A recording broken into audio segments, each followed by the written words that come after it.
പശ്ചിമേഷ്യയിലെ സമാധാന ശ്രമങ്ങൾക്ക് തിരിച്ചടിയായി ഇറാനിലെ അമേരിക്കയുടെ ആക്രമണം.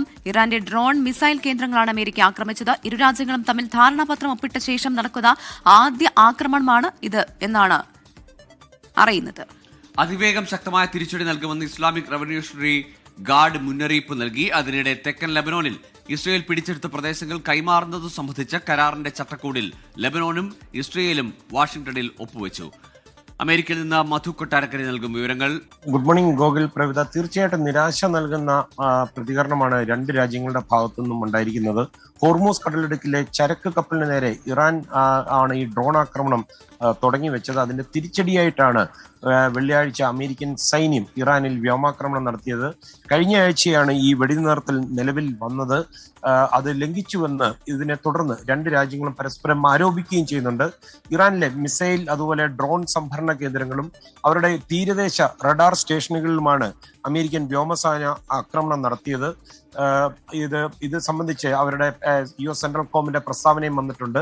സൈനിക നടപടി പൂർത്തിയായതായിട്ടാണ് സെൻട്രൽ കോം പറയുന്നത്. അതുപോലെ വാണിജ്യ കപ്പലുകൾക്ക് നേരെ ഇറാൻ നടത്തിയത് ഒരു പ്രകോപനമില്ലാത്ത ഒരു ആക്രമണമാണ്. ഇത് വെടിനിർത്തലിന്റെ ലംഘനമാണെന്നും US സെൻട്രൽ കമാൻഡ് പുറത്തിറക്കിയ പ്രസ്താവനയിൽ പറയുന്നുണ്ട്. ചരക്ക് കപ്പലിന് നേരെ ഉണ്ടായ ഈ ആക്രമണം അതിന് ശക്തമായ മറുപടി നൽകിയതും ആയിട്ടും സെൻട്രൽ കമാൻഡ് വ്യക്തമാക്കുന്നുണ്ട്. അതേസമയം തെക്കൻ ഇറാനിലെ സിറിക് തുറമുഖത്തിന് സമീപം ആണ് അമേരിക്ക ആക്രമണം നടത്തിയതും അതിനുള്ള മറുപടി ഉടൻ തന്നെ നൽകുന്നതായിരിക്കുമെന്നാണ് IRGC പറയുന്നത്. ചരക്ക് കപ്പലിന് നേരെ ഈ ആക്രമണം ഉണ്ടായതിന്റെ തൊട്ട് പിന്നാലെ ഈ ഹോർമൂസ് കടലിടുക്കിന്റെ നിയന്ത്രണം ഏറ്റെടുക്കുമെന്ന് ഇറാൻ മുന്നറിയിപ്പ് നൽകിയിട്ടുണ്ട്. ആക്രമണത്തിൽ ഇറാനെ കുറ്റപ്പെടുത്തിക്കൊണ്ട് US പ്രസിഡന്റ് ഡൊണാൾഡ് ട്രംപ് വന്നിട്ടുണ്ട്. അദ്ദേഹം പറയുന്നത് ഇത് കഴിഞ്ഞ ആഴ്ചയുണ്ടായ വെടിനിർത്തൽ കരാറിന്റെ ലംഘനമാണ്, അമേരിക്കയുമായിട്ട് സഹകരിക്കരുതെന്ന് അതേസമയം ഗൾഫ് രാജ്യങ്ങൾക്ക് ഇറാൻ മുന്നറിയിപ്പ് നൽകിയിട്ടുണ്ട്.